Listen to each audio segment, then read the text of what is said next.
Hi all, welcome to the Things Virtual Conference 2020, the virtual LoRaWAN Wall of Fame. I am Gautam Raj, Senior Technical Engineer representing Enthoo Technology Solutions India Private Limited. Our company has started in the year of 2007 and we are an ISO certified organization. We have well-equipped R&D team members for doing various LoRaWAN based product development and building various solutions. And we are also into an system integrator for doing various LoRaWAN based system integrator jobs.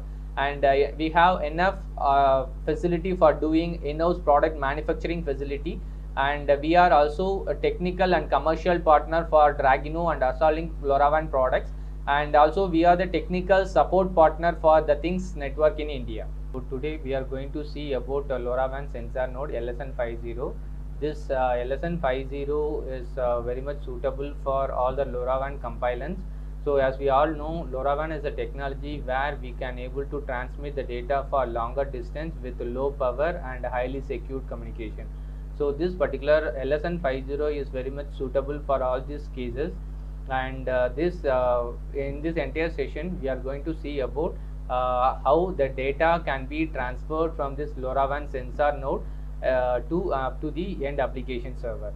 So here we are going to use TTI as a network server for decrypting the packet and forwarding the data to the end application server.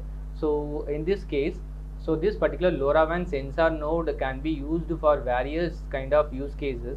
So here I have listed out a few of the use cases.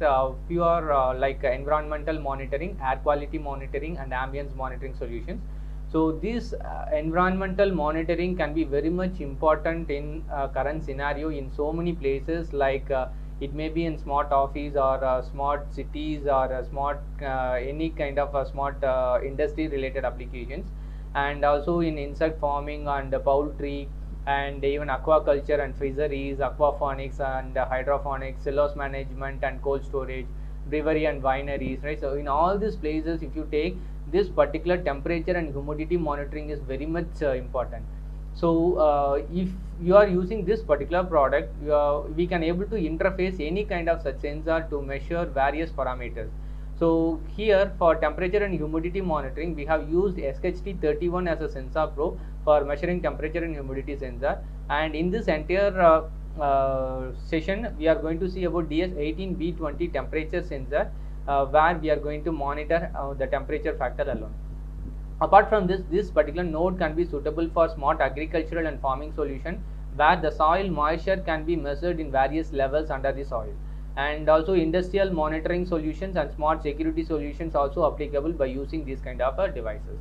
So here these are the few of the applications which we already developed by using this particular product. And so this first two, if you consider, it is LSN50 LoRa sensor node version 1 and 2. It is interfaced with SHT31 sensor probe, which is capable of measuring temperature and humidity as a parameter. And next, if you take, it is a lux sensor, where we can able to monitor the light intensity of various places. Based on that, we can make some automation in the backend. And the last one is an agricultural sensor node, where we can able to measure the multi-level of soil moisture by using this particular product.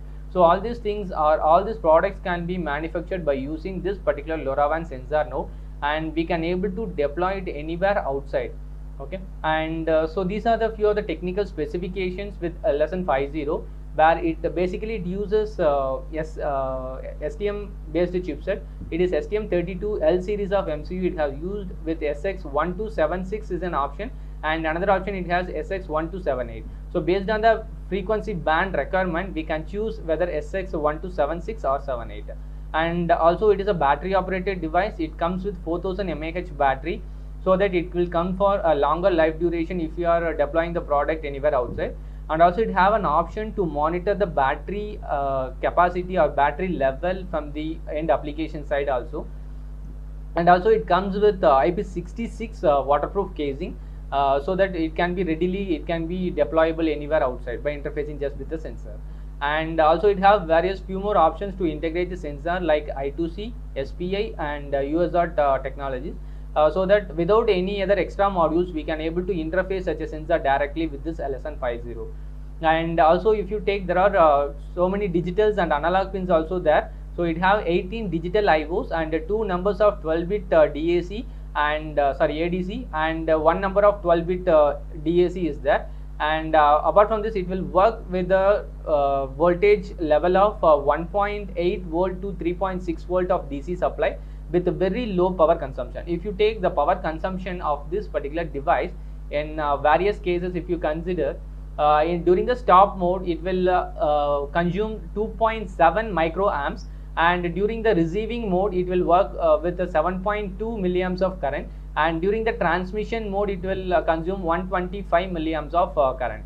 So it is a very low power consumption of device, so that we can able to do such a low power device for the longer distance communication. So this is a LoRaWAN sensor node LSN50 of version 2. The major difference between version 1 and 2 is it uses an external antenna, but version 1 it has an internal antenna, as we have seen in the previous slide. So the advantage is it have a better signal strength and quality when compared to the version 1.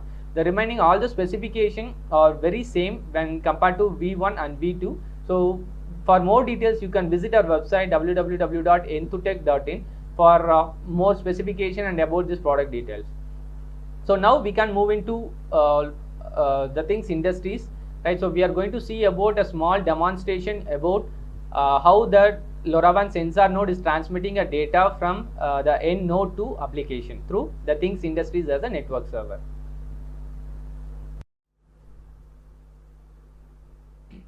So in this demonstration, right, so we can see, so this is TTI account. So here first we need to register an application. So registering the application over here, and later here, now I am inside an application. So we need to register any number of device. Now I am registering a single device by using the keys whatever we have configured in the end node side. The same keys I am giving over here.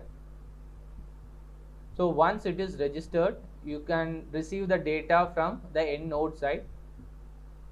So once it is getting the data, right, so we need to give the payload format to decode the value, right. So I am giving the payload format over here.